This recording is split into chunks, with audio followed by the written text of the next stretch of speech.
حضرت بایزید بستامی کہتے ہیں میں نے اپنی ماں کے آگے ہاتھ جوڑے، میں نے کہا امی تیری خدمت کروں یا رب کو راضی کروں؟ اپنے حق تو مجھے معاف کر دے، رب کو میں راضی کر دیتا ہوں۔ ماں بھی پھر بایزید کی ماں تھی، ماں نے کہا بیٹے میں نے سارے حق معاف کیے۔ حضرت بایزید کہتے ہیں میں 12 سال بستان کے جنگلوں میں خاک چھانتا رہا اور طلب الہی کے اندر کبھی عرش پر کبھی فرش پر، کبھی ان کے در کبھی در بدر، غم عاشقی تیرا شکریہ میں کہاں کہاں سے گزر گیا۔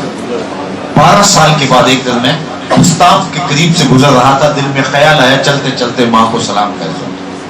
سرد رات تھی، میں دروازے پہ آیا، دستک دینے لگا تو اس احساس نے ہاتھ روک لیا کہ رات کا ایک پہر بیت گیا ہے، ماں سو چکی ہوگی، تیرے لیے اٹھے گی اور گرم بستر چھوڑے گی، اور گرم بستر چھوڑ کے دروازہ کھولے گی۔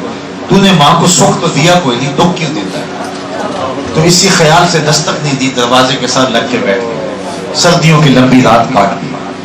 کہا جب سحری کا وقت ہوا تو جو اندر سے نالی آتی تھی اس نالی سے پانی آیا، میں سمجھ گیا میری ماں تہجد کے لیے اٹھی ہے، تو میں نے دروازے کو دستک دی، اندر سے آواز آئی بیٹا بایزید ٹھہرو میں بھی آئی۔ مائیں بیٹوں کے دستک کے انداز سے بھی جانتی ہوتی ہے یہ کس بیٹے کے ہاتھوں کا لفظ ہے۔ میں بارسلونا کے ایئرپورٹ پہ کھڑا تھا تو وہاں کوئی اپنا ہم زبان مل جائے تو غنیمت ہوتی ہے، تو وہاں مجھے ایسے محسوس ہوا کہ ساتھ والے بینچ پہ جو لوگ بیٹھے ہیں وہ اردو بول رہے ہیں، تو میں ادھر لڑک گیا غیر ارادی طور پہ، تو وہ انڈیا کے لوگ تھے۔ میں نے پوچھا کہ کدھر جا رہے ہیں؟ انہوں نے کہا کہ ہم انڈیا جا رہے ہیں اور یہ ہمارا دوست ہے، اس کو الوداع کرنے آئے ہیں۔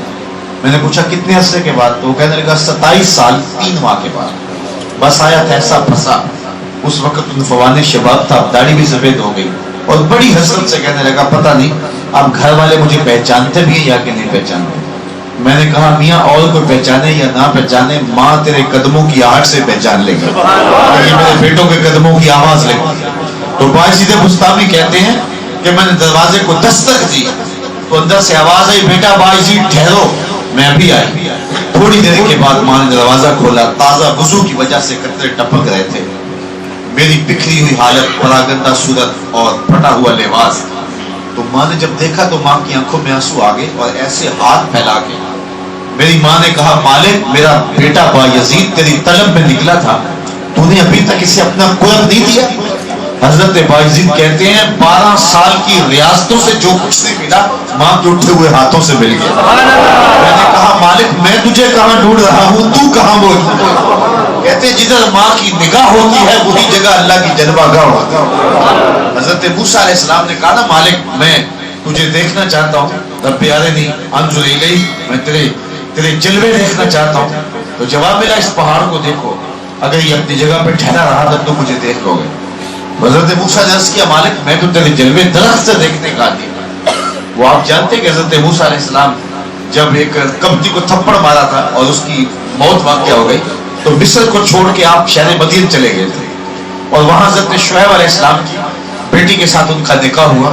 تو واپس آ رہے تھے تو راستے کے اندر سردی لگی تو دور لگ رہا تھا آگ جل رہی ہے، تو اپنی زوجہ کو کہا کہ تم رکو میں تمہارے لیے آگ لاؤں۔ تو جب وہ گئے تو وہ آگ نہیں تھی، وہ جو درخت چمک رہا تھا اللہ کی تجلیات کا نزول ہو رہا تھا، اور آواز آئی اے موسیٰ میں تمہارا رب ہوں، اپنے نالین اتار دو، تم مقدس وادی میں آ گئے تھے آگ لینے کے لیے، پیغمبری مل گئی۔ تو اللہ تعالیٰ جل شانہ کا کلام درخت سے سنا تھا، آج دوبارہ جب تقاضا کیا کہ مالک تجھے دیکھنا چاہتا ہوں تو کہا پہاڑ کو دیکھ۔ کہا مالک میں تو تیرے جلووں کو درخت سے دیکھنے کی عادت رکھتا ہوں اور مجھے پہاڑ کی جانب مبذول کیا جا رہا ہے۔ کہا موسیٰ گھر سے چلتے ہوئے ماں کو کیا کہا؟ جب حضرت موسیٰ گھر سے نکلے نا تو ماں نے دامن پکڑ لیا، کہا بیٹا میں تجھے کام پڑ جائے تو تجھے کہاں ڈھونڈوں؟ تو کہا اطلبنی علی الجبل، مجھے پہاڑ پہ ڈھونڈنا۔ کہا اس وقت سے تیری ماں کی نگاہ اس پہاڑ پہ لگی، اور جدھر ماں کی نگاہ ہوتی ہے وہی جگہ رب کی جلوہ گاہ ہوتی ہے۔ اس لیے میرے جلوے تمہیں وہاں ملیں گے جہاں تیری ماں کی نظر لگی۔ تو اللہ تعالیٰ جل شانہ کی تجلیات نصیب ہوتی ہیں تو اللہ تعالیٰ اس انداز سے جو ہے وہ بندوں کو عطا کرتا ہے۔ تو کہاں ماں بکتی ہے، فروخت ہوتی ہے، اور کہاں جنت ماں کے قدموں تلے رکھتی ہے، اور وقار کی مسند اور عزت کی مسند جو ہے وہ اس کو عطا کرتی۔